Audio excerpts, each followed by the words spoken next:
नमस्कार दोस्तों, मैं ए आर खान, स्वागत है आपको ए आर इन्फो वर्ल्ड पे।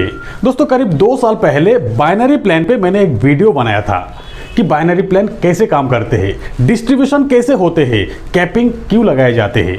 वीडियो लोगों को बहुत पसंद आया। दोस्तों अगर आपने नहीं देखा तो डिस्क्रिप्शन में आपको लिंक मिल जाएंगे, एक बार जरूर देख लीजिए। बाइनरी प्लान के बारे में पूरी पता चल जाएंगे। आज के ये वीडियो जनरेशन प्लान पे है। डिटेल में बताने जा रहा हूँ ताकि फ्रेशर्स को भी समझ में आए। जनरेशन प्लान के कीवर्ड्स क्या है, डिस्ट्रीब्यूशन कैसे होते हैं, टाइप्स ऑफ इनकम, सब कुछ कवर करेंगे। दोस्तों जनरेशन प्लान के कुछ कॉमन कीवर्ड्स जैसे कि डायरेक्ट स्पॉन्सर यानी कि फ्रंटलाइन। फ्रंटलाइन वो होते हैं जो आपके आईडी से स्पॉन्सर होकर आपके साथ डायरेक्टली जुड़ते हैं। उसके बाद डाउनलाइन। डाउनलाइन आपके डाउन में जितने भी लोग रहते हैं वो सारे आपके डाउनलाइन। उसके बाद एमआरपी। डीपी यानी कि डिस्ट्रीब्यूटर प्राइस। आप अगर कंपनी के साथ जुड़ जाते हो तो कंपनी अपने प्रोडक्ट आपको डिस्ट्रीब्यूटर प्राइस में ही ऑफर करते हैं। उसके बाद पीवी यानी कि पॉइंट वैल्यू या पर्सनल वॉल्यूम। उसके बाद बीवी, बिजनेस वॉल्यूम। जनरेशन प्लान में बीवी का इंपॉर्टेंस बहुत ज़्यादा है। जैसे कि एक प्रोडक्ट की एमआरपी 100 रुपया, डीपी 80 रुपया और उस प्रोडक्ट की बीवी यानी कि बिजनेस वॉल्यूम 40। नॉर्मली कंपनी अपने प्रोडक्ट पे जितना भी फंड डिस्ट्रीब्यूट करना चाहते हैं वही उस प्रोडक्ट की बिजनेस वॉल्यूम रखते हैं। इसीलिए हर एक इनकम में आपको बीवी पे ही मिलेंगे, चाहे वो रिपर्चेस इनकम हो या कंपनी के टर्नओवर की इनकम हो। डायरेक्ट सेलिंग इंडस्ट्री के कैरियर भी बिजनेस वॉल्यूम पे ही डिसाइड होते हैं। दोस्तों जनरेशन प्लान इस इंडस्ट्री की बुनियाद है। जनरेशन प्लान से ही बहुत पैसा कमाया जा सकता है और जनरेशन प्लान बहुत ही सिंप्लीफाइड प्लान है। एग्जैक्ट कैलकुलेशन आपको पता चल जाते हैं। जैसे कि बाइनरी प्लान में आपको 2 लेग चलानी पड़ती है, तीसरा या चौथा आपके व्यक्ति इन्हीं 2 लेग के नीचे स्पिल ओवर द्वारा प्लेसमेंट होते हैं। इसे आपको समझना पड़ता है। Power leg, weaker leg maintain करना पड़ता है। और मैट्रिक्स प्लान जैसे कि 2x2 matrix, 3x3 matrix maintain करना पड़ता है। पर जनरेशन प्लान में ऐसा कुछ भी नहीं। यहाँ जनरेशन प्लान की स्ट्रक्चर इस तरह का होते हैं। आपके डायरेक्ट स्पॉन्सर के सभी लोग आपके साथ ही स्ट्रक्चर में रहते हैं। से आपने डायरेक्ट स्पॉन्सर किया ए, बी, सी और डी। यहाँ ये चारों आपके फ्रंटलाइन है। यहाँ अनलिमिटेड फ्रंटलाइन आप बना सकते हो, मतलब विड्थ का कोई लिमिट नहीं और डेप्थ का भी कोई लिमिट नहीं। यानी कि विड्थ और डेप्थ का कोई लिमिटेशन नहीं, यहाँ पे कोई स्पिल ओवर नहीं। आपके डायरेक्ट स्पॉन्सर के सभी लोग आपके फर्स्ट लेवल में ही रहेंगे। यही है जनरेशन प्लान की जेन्युइनोलॉजी। अब आपको समझना है जनरेशन प्लान में फ्रंट लाइन की इंपॉर्टेंस। आपने सुना होगा 2 लेग की बिजनेस, 3 लेग की बिजनेस, 4 लेग मेंटेन करना पड़ता है, 6 लेग मेंटेन करना पड़ता है। ये सारे फ्रंट लाइन की ही बात है। अलग अलग कंपनी की अलग अलग क्राइटेरिया होते हैं रैंक अपग्रेड करने के लिए और रीपर्चेस इनकम लेने के लिए। जनरेशन प्लान में एक और कीवर्ड्स आपको देखने को मिलेंगे जो कि है सेल्फ बीवी यानी कि सेल्फ बिजनेस वॉल्यूम, जो आपके सेल्फ रिपर्चेस ही होते हैं। अलग अलग रैंक पे ये क्राइटेरिया अलग अलग होते हैं। जैसे कि आप जब कंपनी के साथ जुड़ते हो तब हो सकता है उस कंपनी में 100 बिजनेस वॉल्यूम की क्राइटेरिया हो, हर महीने आपको 100 बिजनेस वॉल्यूम की रीपर्चेस करना है। जब आप रैंक अपग्रेड कर लेते हो तो यही सेल्फ बिजनेस वॉल्यूम की क्राइटेरिया 200 हो जाते हैं, नेक्स्ट रैंक पे 1000 हो जाते हैं। यही होते हैं सेल्फ बिजनेस वॉल्यूम। उसके बाद ग्रुप बिजनेस वॉल्यूम यानी कि आपके डाउनलाइन के टोटल बिजनेस वॉल्यूम ही ग्रुप बिजनेस वॉल्यूम ही होते हैं। एक और कीवर्ड आपको मिलेंगे जो कि है पर्सनल ग्रुप बिजनेस वॉल्यूम। अलग अलग कंपनी के नाम अलग अलग होते हैं। अगर आपके किसी भी डाउनलाइन की रैंक आपके बराबर हो जाते हैं तो उनके बिजनेस वॉल्यूम यहाँ काउंट नहीं होते हैं पर्सनल ग्रुप बिजनेस वॉल्यूम में। यानी कि आपके डाउनलाइन जो भी है आपके नीचे की रैंक की, उनके total business volume personal group business volume होते हैं। दोस्तों जनरेशन प्लान में लेवल वाइज और रैंक वाइज इनकम डिस्ट्रीब्यूट किए जाते हैं। यहाँ आपको दोनों समझना है। तो पहले लेवल इनकम समझ लेते हैं। दोस्तों लेवल इनकम ये एक टेबल है 5 लेवल की। कई कंपनी 10 लेवल में पैसा बांटते हैं, कई कंपनी 15 लेवल में, कई कंपनी 20 लेवल में पैसा बांटते हैं। आसान भाषा में समझाने के लिए ये 5 लेवल ही मैंने लिया। लेवल 1, लेवल 2, लेवल 3, लेवल 4 और लेवल 5। मतलब यहाँ इन 5 लेवल में 10% डिस्ट्रीब्यूट किए जाएंगे। लेवल 1 यानी कि आपके डायरेक्ट स्पॉन्सर, यहाँ पे कोई भी परचेस होगा तो आपको 5% अर्निंग मिलेंगे। लेवल 1 की डायरेक्ट आपके लिए लेवल 2, वहाँ से आपको 4% कमीशन मिलेंगे। सेम वैसे ही लेवल 3 से आपको 3% कमीशन मिलेंगे, लेवल 4 से आपको 2% कमीशन मिलेंगे और लेवल 5 से आपको 1% कमीशन मिलेंगे।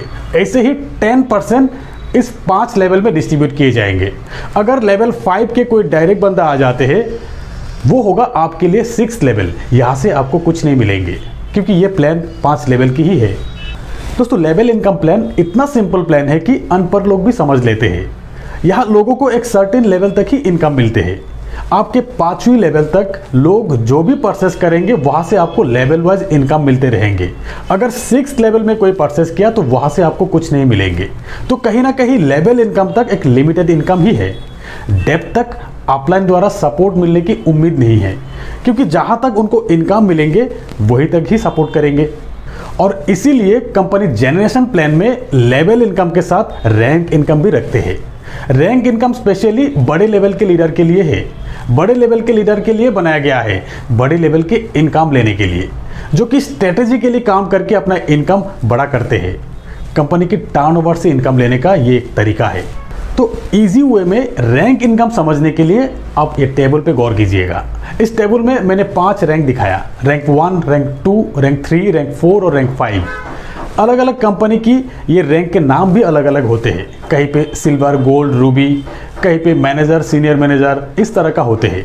10-15 रैंक भी होते हैं। यहाँ मैं सिर्फ 5 रैंक समझाऊंगा। से रैंक 1 में आपको कमीशन मिलते हैं 5%, रैंक 2 में आपको कमीशन मिलते हैं 10%। यानी कि हर एक रैंक अपग्रेडेशन में 5% कमीशन इंक्रीज हो रहा है।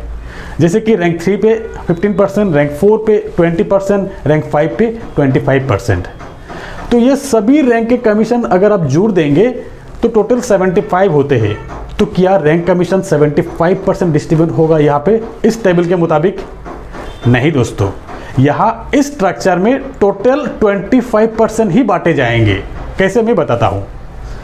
ये अगर आप रैंक 5 पे है, आपके डायरेक्ट एक डाउनलाइन ए रैंक 4 पे है, उनके डाउनलाइन बी जो कि रैंक 3 में है, सी रैंक 2 पे है और डी जो कि अभी अभी जुड़े हैं वो है रैंक 1 पे।